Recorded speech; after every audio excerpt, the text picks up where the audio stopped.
In the quiet hours of early morn, a soft melody begins to form.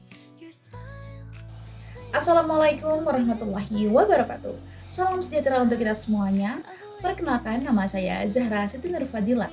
Saya berasal dari Sekolah Tinggi Ilmu Ekonomi Yasa Anggara Garut dengan prodi Manajemen S1. Di sini saya akan membahas mengenai 7 pilar komunikasi bisnis. Apa itu pilar komunikasi bisnis? Pilar dalam sebuah komunikasi adalah prinsip dasar atau fondasi utama yang menjadi penopang keberhasilan proses komunikasi agar pesan dapat disampaikan, dipahami, dan juga diterima sesuai dengan tujuan. Komunikasi bisnis didasarkan pada 7 pilar utama. Yang pertama, pemahaman terhadap proses komunikasi. Pilar pertama ini merupakan pemahaman terhadap proses komunikasi itu sendiri, di mana seorang komunikator harus memahami perannya sebagai pengirim pesan, mengenali siapa penerima pesan, serta mengetahui media yang tepat untuk digunakan. Selain itu, komunikator juga perlu menyusun pesan secara terarah, memahami karakter komunikan, memanfaatkan sumber informasi secara efektif, dan juga mampu mengevaluasi dampak ataupun efek dari pesan yang disampaikan. Tanpa pemahaman proses ini, komunikasi berpotensi tidak mencapai tujuan. Yang kedua, penggunaan pikiran. Komunikasi yang efektif harus diawali dengan proses berpikir yang matang. Penggunaan pikiran berarti komunikator mampu mengontrol proses komunikasi dengan berpikir kritis dan kreatif sebelum menyampaikan pesan. Prinsip think before communicate menjadi salah satu dasar utama karena pemikiran yang baik akan menghasilkan komunikasi yang baik pula. Good thinking permits good communication. Dengan berpikir terlebih dahulu, risiko kesalahan komunikasi dapat diminimalkan. Yang ketiga, memahami bahasa. Bahasa merupakan alat utama dalam komunikasi. Bahasa adalah sistem tanda, simbol, dan juga sinyal yang digunakan manusia untuk berpikir dan juga menyampaikan pesan, baik secara verbal maupun non-verbal. Pemahaman bahasa yang baik akan memudahkan penerimaan pesan oleh komunikan. Begitu juga sebaliknya, kesalahan dalam penggunaan bahasa dapat menimbulkan salah tafsir dan juga bahkan merugikan individu maupun perusahaan. Yang keempat, kejelasan pesan. Kejelasan pesan menjadi pilar penting loh, agar pesan tidak menimbulkan ambiguitas atau salah persepsi. Pesan harus disusun secara utuh, sistematis, dan juga menggunakan kalimat yang sederhana, serta mudah dipahami. Penggunaan kata-kata yang singkat, jelas, dan juga tepat akan membantu komunikan menangkap maksud pesan sesuai dengan tujuan yang ingin oleh komunikator. Yang kelima, daya persuasi. Daya persuasi berkaitan dengan kemampuan pesan untuk mempengaruhi sikap, pendapat, ataupun perilaku penerima pesan. Pesan persuasif biasanya memuat unsur emosional yang mampu menyentuh perasaan komunikan, namun tetap didukung oleh logika yang rasional. Dalam komunikasi bisnis, daya persuasi sangat penting loh untuk membangun kepercayaan, menarik minat, dan juga mendorong tindakan dan juga dari audiens. Yang keenam, kelengkapan pesan. Kelengkapan pesan berarti informasi disampaikan secara menyeluruh dan juga tidak terpotong-potong, di mana komunikator tidak boleh menahan data penting ataupun informasi terbaru yang dibutuhkan komunikan.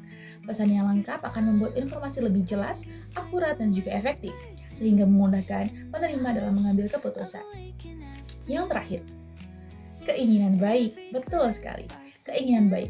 Pilar terakhir adalah keinginan baik atau niat baik dalam berkomunikasi. Informasi yang disampaikan harus bertanggung jawab, tidak merugikan masyarakat, dan juga mengandung itikat baik terhadap konsumen maupun pihak terkait. Dalam konteks komunikasi bisnis, keinginan baik juga tercermin dari upaya perusahaan dalam membangun hubungan dan jejaring yang sehat dalam masyarakat. Selanjutnya, mengenai proses strategi komunikasi bisnis meliputi 4 tahap utama. Yang pertama adalah escape, yaitu meminta informasi terbaru yang belum dimiliki agar komunikasi berjalan efektif. Yang kedua, telling, yaitu menginformasikan diri sendiri dan pihak terkait termasuk bawahan dan atasan mengenai tugas dan permasalahan yang dihadapi. Yang ketiga adalah listening, yaitu mendengarkan dengan baik informasi dan juga pemikiran orang lain. Yang keempat adalah understanding, yaitu memahami pesan secara mendalam, menjadi pendengar yang baik, serta memberikan pengertian dan motivasi kepada pihak lain. Oke teman-teman, jadi itu tadi penjelasan sedikit mengenai 7 pilar komunikasi bisnis. Sekarang di sini aku mau nyontoh ini sesuai pengalaman pribadi aku, di mana contoh dari 7 pilar komunikasi bisnis ini sempat aku rasakan juga pada kurang lebih 2 tahun yang lalu atau 3 tahun yang laluan, di mana saya pernah berbisnis melalui marketplace di Facebook. Oke, yang pertama adalah pemahaman terhadap proses komunikasinya bagaimana sih di marketplace Facebook. Oke, jadi penjual di marketplace Facebook ini memahami bahwa postingan produk adalah pesan awal, kemudian kolom komentar dan juga messenger adalah media komunikasi, serta calon pembeli adalah penerima pesan. Dan tentu saja feedbacknya itu diperoleh dari respon chat, komentar, serta rating di profil penjual. Yang selanjutnya adalah penggunaan pikirannya bagaimana ya kalau di marketplace Facebook. Jadi di marketplace Facebook ini saat ada pembeli yang menawarkan dengan harga yang sangat rendah di kolom komentar, penjual tidak langsung menolak secara kasar, tapi penjual berpikir terlebih dahulu dan menjawab dengan sopan seperti ini. Mohon maaf kak, harga sudah pas, tapi bisa dapat bonus packing aman kok gitu. Yang ketiga, ada selanjutnya memahami bahasa. Di mana memahami bahasa dalam marketplace Facebook ini, contohnya seperti yang saya alami adalah penjual menggunakan bahasa yang sederhana, sopan, dan sesuai dengan gaya komunikasi Facebook. Seperti Ridia, Ridika, oke, bisa COD wilayah Garut. Bahasa dibuat ramah agar mudah dipahami oleh berbagai kalangan pengguna. Yang selanjutnya adalah kejelasan pesan. Di mana kejelasan pesan ini meliputi di antaranya dalam deskripsi produk, penjual menuliskan informasi yang jelas seperti nama barang, harga, kondisi baik itu baru ataupun bekas, lokasi, sistem pembayaran baik itu COD ataupun transfer, dan cara pemesanan. Hal ini mencegah kesalahpahaman dengan pembeli. Kemudian yang selanjutnya adalah daya persuasi. Di mana dalam marketplace Facebook ini daya persuasi lebih merujuk pada bahwasanya penjual menambahkan kalimat persuasif seperti barang masih mulus 98%, stoknya terbatas, siapa cepat dia dapat. Atau menyertakan foto asli produk untuk meningkatkan kepercayaan calon pembeli. Kemudian yang selanjutnya adalah kelengkapan pesan. Di mana dalam marketplace Facebook ini kelengkapan pesan merupakan salah satu hal penting juga di mana penjual melampirkan beberapa foto dari berbagai sudut, menjelaskan spesifikasi barang, serta mencantumkan alasan dijual.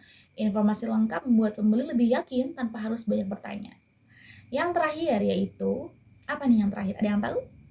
Ya betul, keinginan yang baik. Di mana dalam marketplace Facebook ini keinginan baik seperti misalnya jika terjadi kesalahan informasi ataupun barang yang tidak sesuai, penjual bersedia bertanggung jawab dengan cara pengembalian dana atau penukaran barang. Sikap ini menunjukkan niat baik dan membangun reputasi positif di marketplace Facebook.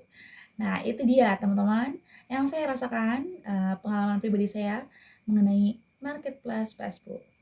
Terima kasih. Mungkin itu saja yang dapat saya sampaikan mengenai 7 pilar komunikasi bisnis. Semoga bermanfaat ya. Wabillahi taufiq wal hidayah. Wassalamualaikum warahmatullahi wabarakatuh.